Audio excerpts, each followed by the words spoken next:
Consciousness Experiment Monthly Overview, May 2011. Okay, so just a brief recap of last month to get us started. Last month, my rate of increase went over 50%. I believe the exact rate was somewhere around 63%. It's 17 experiences, 17 events, projections, out of bodies, whichever word you like to use. And it was a short month because I started a few days into the month. There were 9 days where there were no events. What happened last month was that I began seeing, again more clearly, how projecting from the conscious state allowed me to obviously see so much more. And I began seeing how my inner team was working with me. The two things that really came to light were what I've come to call the etheric drills and the interval space. Now, along with all of this, I began seeing how sticking to some basic rule sets that involve activities that I know to be beneficial to my consciousness, as well as activities to leave out of my daily schedule that I know to be unbeneficial to my consciousness, aided this process, in conjunction with being just aware of what my own curiosities and interests were and relaying these to the larger reality system. In the midst of all of this, what I would call my specific body field and the larger body field of the environment at large began to experience a closer connection. Deeper levels of communication. Let's be simple, between me and what I would just call the environment at large. Now this month, the numbers are in.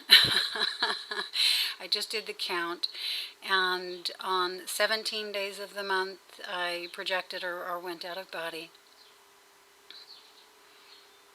That leaves 13 days that no events occurred. So the rate of increase is remaining steady. It looks like this may be sustainable, but we'll have a clearer picture of that as next month begins to unfold. Some of the things that happened or changes that I made this month, at the top of the list, I changed my sleep schedule to match the length of the day or the sun. I started going to bed with the sun set. Right now that's, approximately 8:30 at night. And I rise before the sunrise.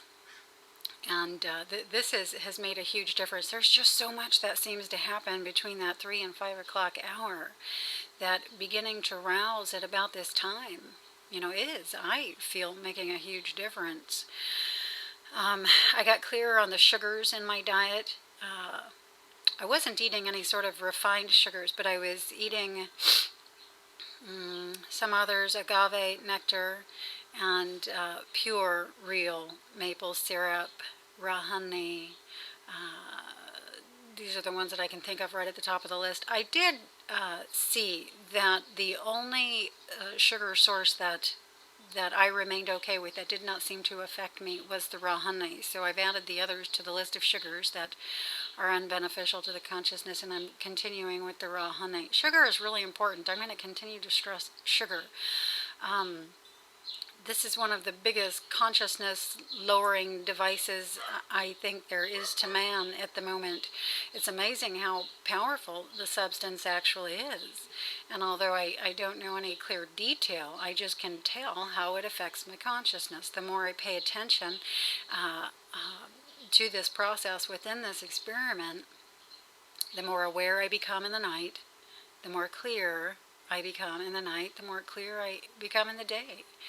And I can see how when I eat this substance, I'm literally knocked out to a degree, depending on when in the day I've eaten it, how many days in a row I've eaten it, and a lot of other deciding factors. But okay, enough of that. The rule sets are just sort of becoming my natural, effortless day. Nothing that's too terribly hard to stick by. However, there are periods of time where it's appropriate to just be entirely free and do entirely how I feel. And at these times, it's more appropriate to do this than to hone in on any particular item in the rule sets, discovering lots of things along this venue as well. Okay, so the big items for the month of, just how my experiences are changing, how they're deepening. Okay, I have some notes here because it's long and I knew I was going to get a little bit off of it. Okay, the awareness, the direct awareness of direct company. This is one of the biggest changes there are. So now when I shift, it's just not me experiencing sensations and arriving somewhere other than this particular reality system. I am acutely aware of the tangible feeling presences that are accelerating and shifting my awareness into these other reality systems. So now I have company. I have a lot of company. And, I'm beginning to meet this company. There are dialogues developing amongst us, and very often, for instance, when I'm going out of body and I can feel myself being pulled out by the feet, I now can see who's doing it and, very often meet with that energy or entity and have experience with him, have questions answered, receive instruction, receive information, guidance, etc., etc.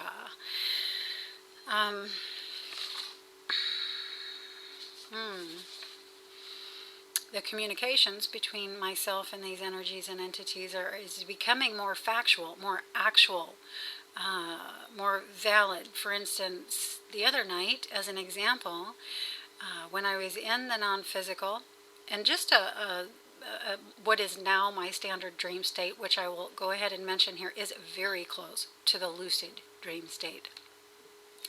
Very close, not too far removed from it at all anymore. But there was a helper, a female helper in this particular scenario who just shouted out to me right before I woke up, remember that tonight we're giving a shout out to your dad.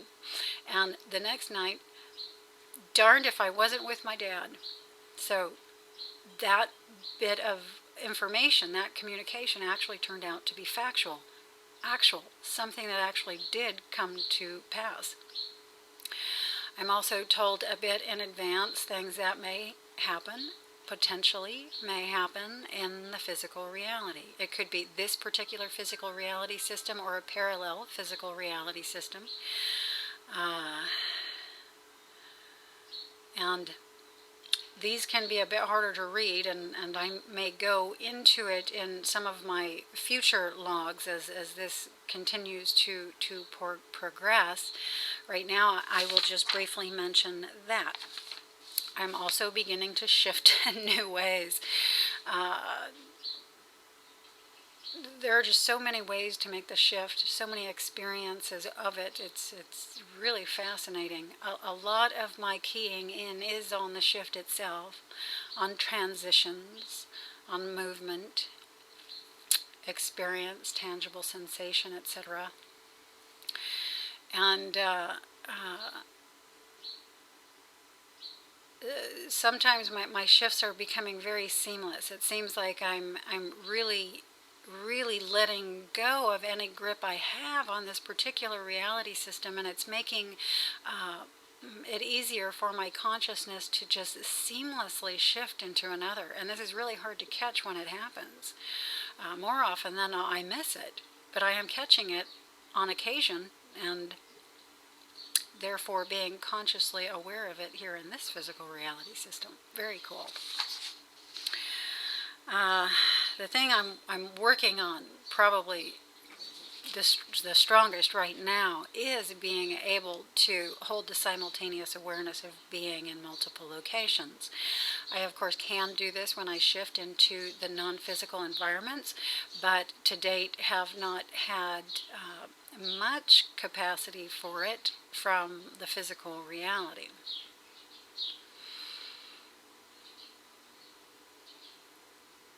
This is changing. My capacity is definitely growing. This is definitely leading to where this experiment, where I was energetically opening to this experiment going, which is being able to project anytime. And literally, this does mean simply being able to hold simultaneous awareness of being in multiple locations. And so this is fascinating. This is beginning to happen for me from the physical reality. The last thing I saved it for the last because it's the most amazing to me, and that's the healings that I've been involved in.